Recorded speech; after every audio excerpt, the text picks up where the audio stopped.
3 taon na mag-asawa sina Paolo at Jane. At sa loob ng panahong iyon, ay tila bahagi ng kanilang buhay ang pag-aaway. We used to fight every day, minsan twice a day pa. Basically, ang pinagmumulan niya, mga maliliit na bagay lang like selos, minsan yung friends. Nagsistart siya madalas sa akin. Nagkakasagutan kami. To the point na papalitan kami ng masasakit na salita. Ang naging trend sa aming pagsasama ay puro ng away, tsaka argument, tsaka di pagkakasundo. Every time nag-aaway kami, bring up yung paghihiwalayan. Gano'n ka-severe yung problem namin sa relationship namin. So, maging sa panonood ng TV na kung tutuusin ay oras ng pagre-relax, hindi rin nila maiwasang mag-away. Sa minsan nilang panonood ng TV, ay natuon sila sa programa ng 700 Club Asia.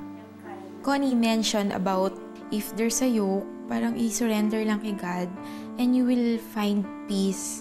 Tapos sabi ng husband ko, tinapik niya ako, sabi niya, yan, you surrender everything to God. And then, sabi ko sa kanya, without a second thought, sabi ko, ikaw yung yoke ko, susurrender kita. And then he got mad.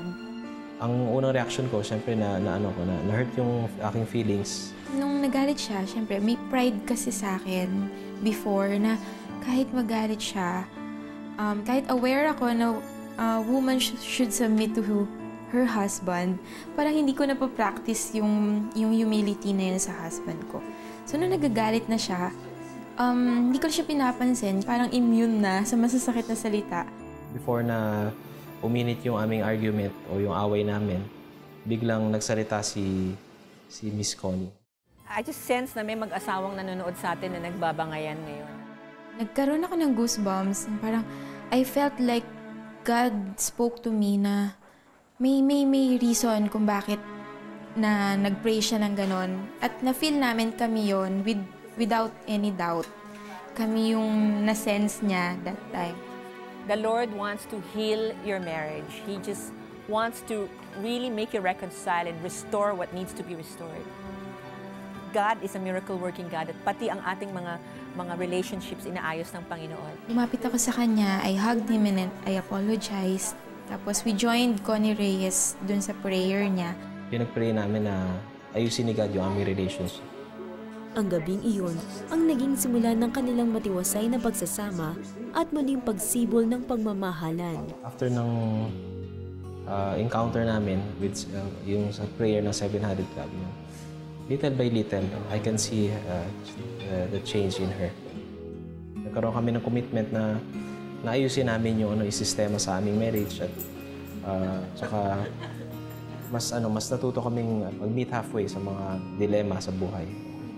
Every time na may mag-i-ignite na yung argument namin or yung away namin, kung sino yung hindi galit o yung kalmado, ako, like for example ako, pag mainit yung ulo niya, sinasabi ko lang sa kanya, Pa, huwag tayong mag-away, let's just pray. He'll do the same thing to me. Para kina Paolo at Jane, ang pagiging sentro at pangunguna ng Panginoon sa kanilang pagsasama ang naging kasagutan sa matagal nang hinahangad na maayos na relasyon. I could say na we're happier now, na mas masarap palang magkaroon ng asawa kung yung center mo, hindi actually siya. Mas maganda pala yung relationship, mas magiging okay kung number one si God. After that moment, binigyan kami ni Lord ng peace sa aming relationship. And hanggang ngayon, patuloy pa rin na unti-unti gumaganda yung relationship namin. Wala na yung trend na napapa-deteriorate yung aming relationship. Little by little, mas nag-improve, mas nagiging maayos.